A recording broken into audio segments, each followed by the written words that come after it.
Alright guys, Murph's here, and today, at viewer request, we're going to discuss malfunction clearance on the AR-15. Now the first thing I want to cover here is that though we're primarily talking about the AR-15, that is because there's a couple of nuances to clearing malfunctions in an AR-15 that are worthy of discussion. However, these same principles can be applied to pretty much any weapon system. Some of the concepts that we're going to discuss transcend the type of firearm. There are just some features of the AR-15 that change your dynamics whenever it comes to clearing the malfunctions on it.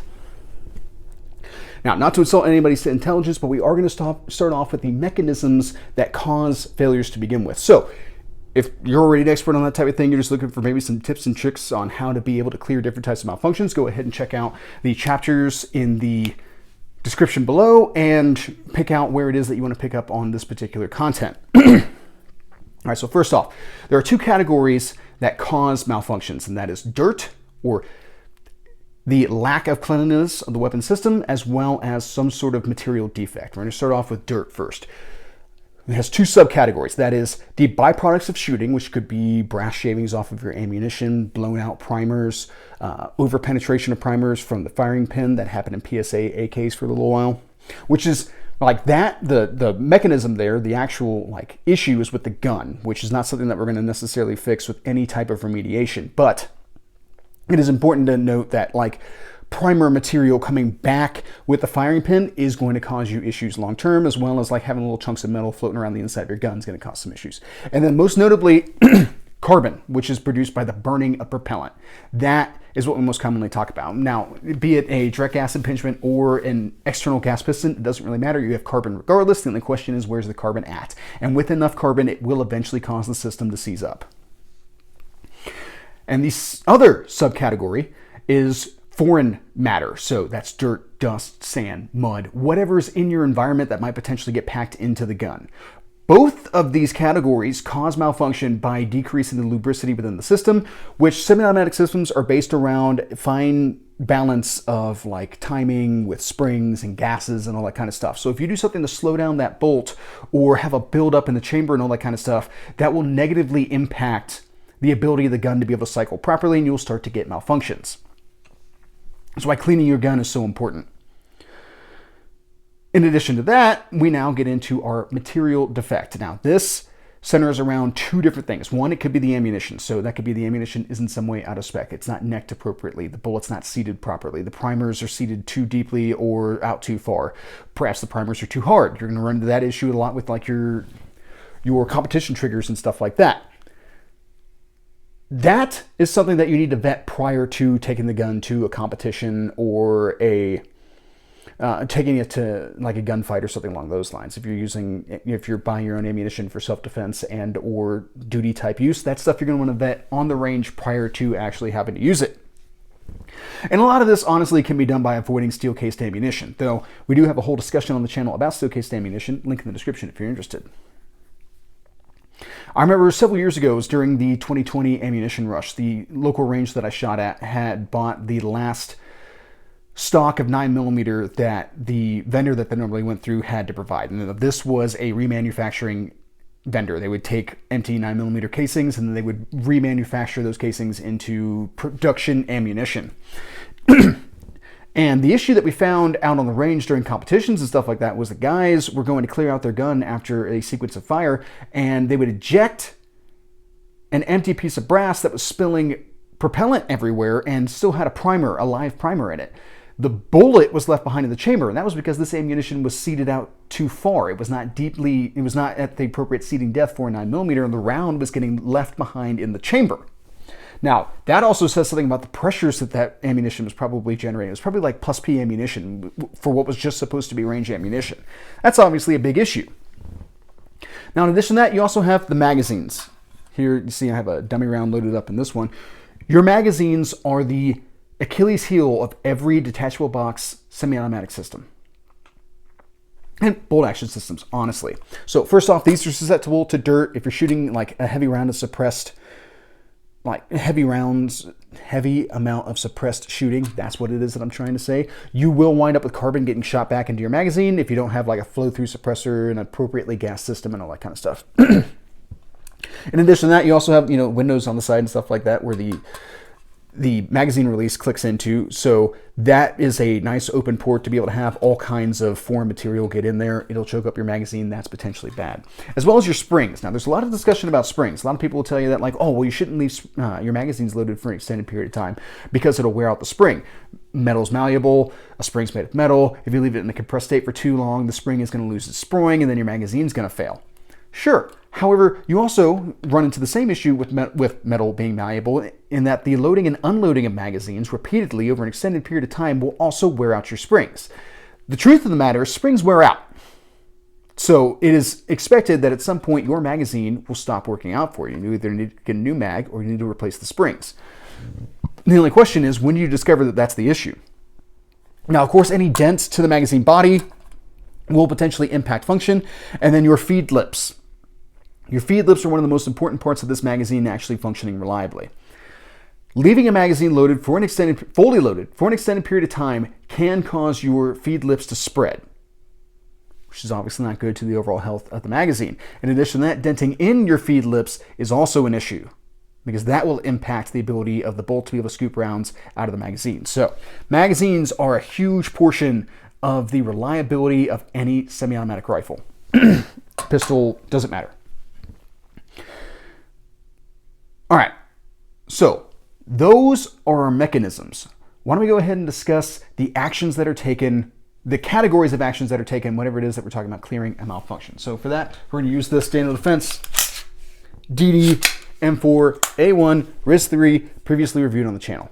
So we have immediate and remedial action.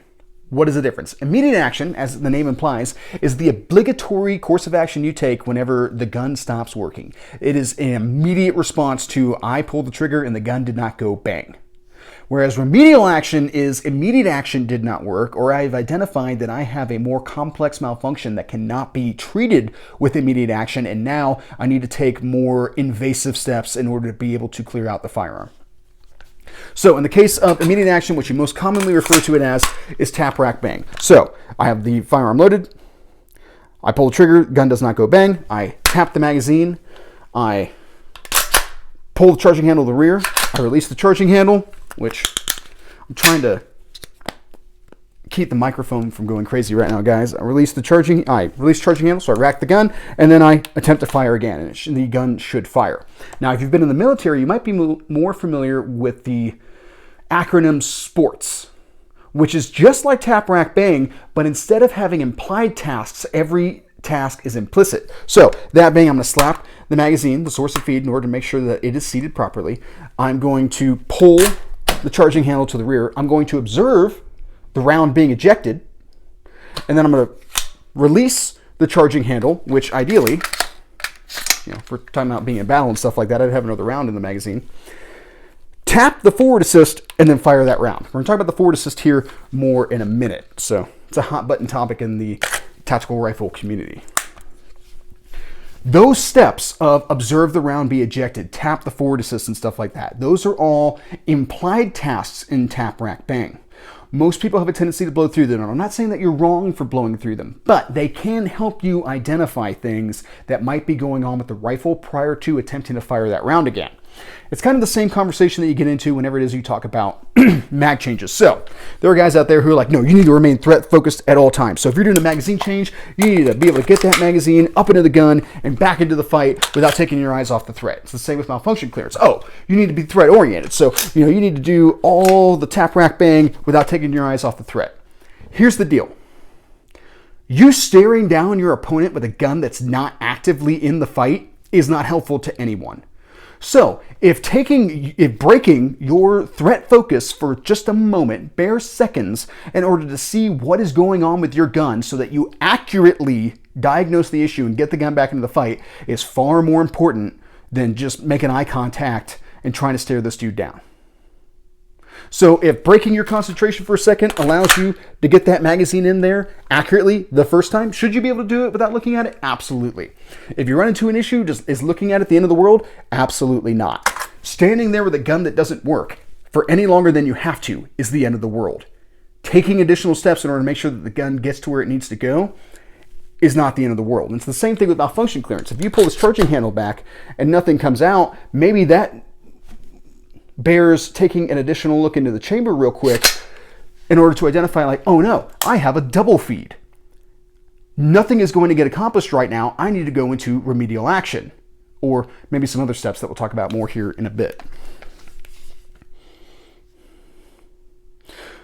All right, that's immediate action. How does that compare to remedial action? Well, remedial action is immediate action did not work, or I identified that I have a condition that requires me to do more steps. So I'm going to place the weapon on safe. I'm going to remove the source of feed, and I'm going to lock the bolt to the rear so that I can appropriately address what the malfunction is.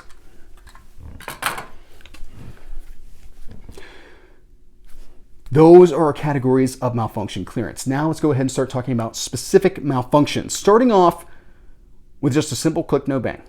Let's say you just came off of a reload, or maybe you just loaded in your first magazine and stuff like that. You ran the charging handle, you come up on target, you pull the trigger, and you get a click, no bang. You go ahead and you do your immediate action and all that kind of stuff, and then you're back on target. Here's the deal. That first round was probably just fine. What happened is that you may not have had enough spring tension in order to be able to impinge that primer appropriately. This is where the forward assist comes in. Now, the forward assist is a hot button topic to begin with. Get it? Button. Anyway, and we've talked about it ad nauseum here on the channel, but I think it's important to discuss it in malfunction clearance. A lot of times, people will say, like, when have you ever used the forward assist? No one's ever used the forward assist. The forward assist is going to cause more harm than good. I've used the forward assist a lot, and when I most commonly have used the forward assist is whenever I have come off of a press check. Now, I didn't do it just then, but I've had some rifles where it does happen quite often. And especially if you're in a condition where maybe it's a little dirty outside. Maybe the gun hasn't been lubed here recently, or you're in a dry environment in general. Your bolt, just based off of that press check to make sure that you have a live round in the chamber, which is important, may not have enough spring oomph to be able to get into battery. So a simple tap on the forward assist will fix that. Now, some people are like, why are you doing press checks? Who do you think you are, John Wick? That's neither here nor there. I have seen too many times people have stepped up to the line at competitions and courses 100% convinced that their gun was loaded, only to have a click no bang on an empty chamber because the magazine had bullets in it, but they never ran the slide or the bolt. That's a silly way to go out. Whereas you can just very quickly pull back the bolt just a little bit, be able to look into the chamber to be able to see brass, and then you know that you're good to go. Tap the forward assist in order to make sure that it stays in that condition. Now, also, that's why I've been to some courses that taught that all reloads were done from a locked open bolt. I think personally that's a little bit overkill. As long as you get the bolt all the way to the rear, you should have enough spring tension in order to be able to load around appropriately, but it also still doesn't hurt to hit the forward assist because it takes all of 2 seconds. This is not an easy button. This does not just automatically fix all of your problems, but it can help. All right, now let's start talking about failures to eject. Failures of eject can happen in one of two ways. Now, honestly, there's pretty much only one way. So for whatever reason, the cartridge casing did not exit the gun entirely. Now, that could look in the form of a stovepipe, or it could just be a round lodged in the chamber. For the stovepipe, that is going to be that you literally have, here it went, there it went, most likely a spent cartridge casing poking out of the chamber as such. And when it comes to clearance, all you're going to do is just sweep that out.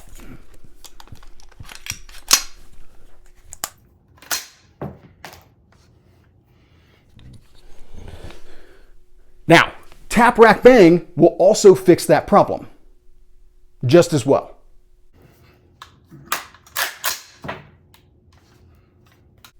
So either action is appropriate, but just realize if you are in a condition, which is difficult to see because I have this offset optic right here, it's difficult for me to be able to see my chamber, but if you're running like an AK or something along those lines, sweeping that round out and getting back into the fight is an acceptable answer. Now, you could also have a situation where a cartridge casing skipped the extractor. The extractor came off of the cartridge case lip, bolt cycled back, but there's still an empty cartridge casing in the chamber, and now you're trying to pile a live round in behind it. This can happen in a couple of ways. One, your gun has gotten super dirty, it's increased the internal diameter of your chamber, and then as the brass cartridge casing expanded and then contracted with the change in pressures, it didn't necessarily lose contact with the chamber walls, and you have increased friction. That was just enough oomph for the extractor to lose the case lip.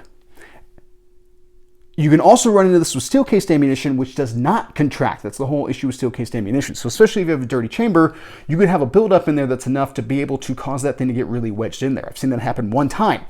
And the worst case scenario for that was that also, as I tried to correct it, I wound up chunking out the case lip where the extractor was hanging onto. So now there was nothing for the extractor to hang on to. If that happens, if you get too all in a hurry to be able to get that round out of the chamber, you could have that occur, and the only way to get that to come out is to use a cleaning rod at that point. And getting that, or wedge a multi-tool in there and try to get a hold of some other part of the case lip and leverage it out that way. Those are the only ways to be able to correct that malfunction. This is where a little bit of discipline initiative is effective. So, oh no, there's a spent round in the chamber. I can't get it out right now. Give it a little bit, leave the bolt open, allow air to circulate around it so that you can then let the bolt go forward and then run that round out of there.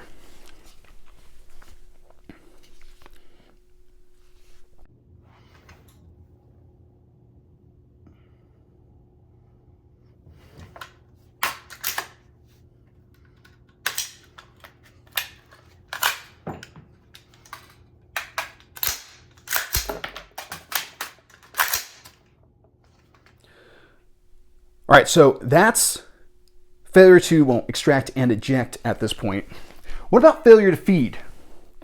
You can run into a couple of different things with failure to feed. Most often it might be that you have a magazine that doesn't have enough spring tension and it doesn't offer up the round appropriately to the bolt face, and then the round winds up dive bombing into the feed ramp. That is accomplished with a simple tap rack bang. You can clear that out real fast, not going to be a big issue.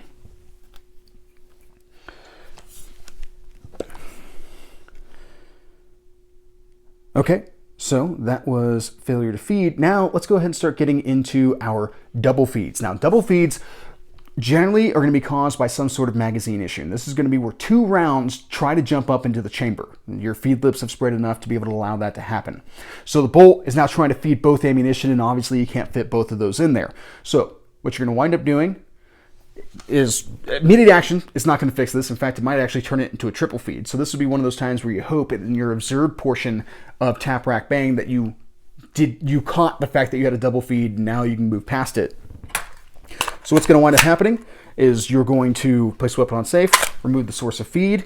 You're going to pull the charging handle to the rear and lock it to the rear, which is actually where it's really handy to have an ambidextrous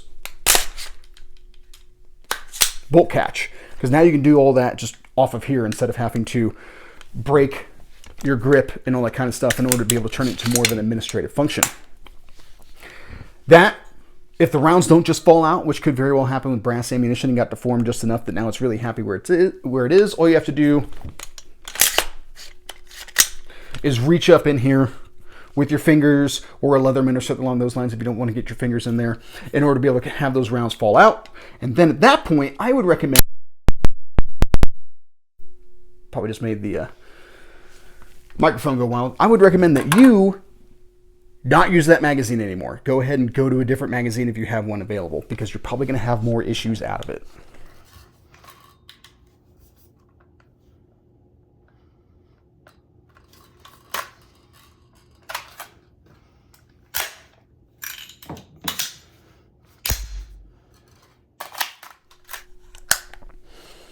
Now from there, we get into the vaunted bolt override. Now, bolt override, once again, is a magazine issue, and this is where you somehow have a spent cartridge casing and or live round lodged above your bolt. With these dummy rounds that I have here today, these are not very good examples because they're made of steel, or I guess probably aluminum, doesn't matter. They're not as malleable as like brass is, so they don't really like mash into things and like really lock up a gun the way that I've seen bolt overrides actually do. But the issue becomes with that round over top of the bolt, it's going to be more difficult to be able to pull the bolt to the rear. So once again, this goes into remedial action territory. You're going to place the weapon on safe. You're going to remove the source of feed. And then you've got two options here. What was traditionally taught was that you want to collapse your buttstock all the way in, grab a hold of your charging handle, and then mortar this thing into the ground. And you want to collapse your stock all the way, because if you don't, the stock is going to take the brunt of the hit as opposed to sharing the brunt of that hit with your buffer tube and you're potentially going to break your stock, especially if you're talking about like standard AR-15 stocks, like the M4 mil-spec style stocks. They'll break real fast. Some other, Magpul stocks or like SOP mod stocks and stuff like that, they're a little more durable. It's less likely to happen, but this is still a very violent action that you're taking at this point. You're going to want to go ahead and compress that stock. And then that hopefully gives you enough oomph to be able to lock the bolt to the rear. A round will drop out, and if the other round doesn't fall out, when you return the charging handle to forward position, that will kick that cartridge out of there as well.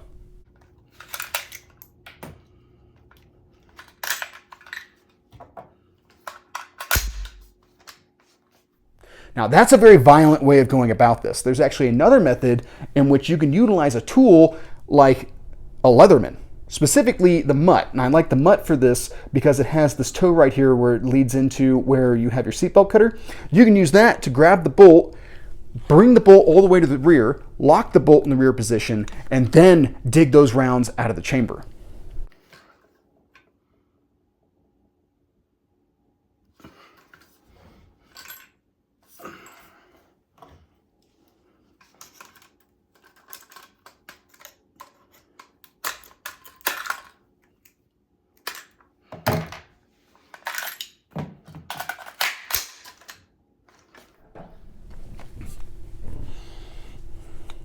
Now, I've seen very few organic bolt overrides. I've trained a lot of bolt overrides, but I can't say that I've necessarily seen it happen all that often out in the wild. However, it is worst case scenario whenever it comes to a malfunction, because you've got to do a lot of steps. You potentially need to introduce a whole nother tool in order to be able to actually get this gun back into the fight. All right, guys, that's different types of malfunction clearance. I do want to bring this overall conversation back into a little bit of reality here. First off, if you're out on a static range, all right, sorry guys, for whatever reason, the recording stopped, like really randomly. So there might have been like a little stutter step there, but we're back. So if you're out on just a static range, you're just shooting groups and all that kind of stuff, I see no need to go through like a lot of these really drastic, like tactical forms of remediating a malfunction clearance other than getting into the habit of doing so. So if that's not your bag, this video is probably not necessarily for you. However, I would encourage you anytime that you have an organic malfunction for just whatever reason the gun didn't work, that you treat it with immediate action and remedial action, that you take those types of measures in order to be able to build that into your automatic reactions, in order to build that muscle memory and all that kind of stuff. Now, something I mentioned before was that, or I should have mentioned before, is that gunfighting is a thinking man's game. So, if you're in a situation where you're fighting with your rifle and it malfunctions, and for whatever reason the rifle's the only thing that you have, you should be headed to cover. Immediate action is what you're going to do as you head to cover. Remedial action is something that you're going to do behind cover. However, if we're talking about true fighting, like you intended to get into this gunfight, you should have a handgun present. If your main rifle goes down for whatever reason and you're out in the open, if you're not behind cover, you should be transitioning to a sidearm at that point.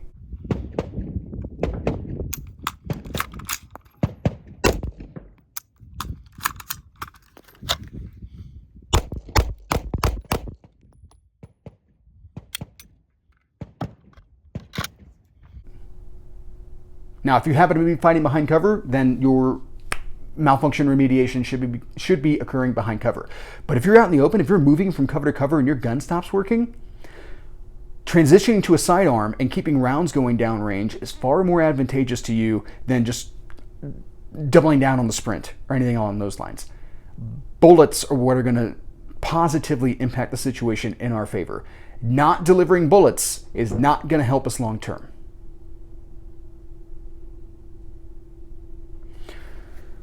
All right, guys, I think that pretty much covers my thoughts on this particular subject. I hope you guys found this interesting, and that's pretty much what I got. Have a good day.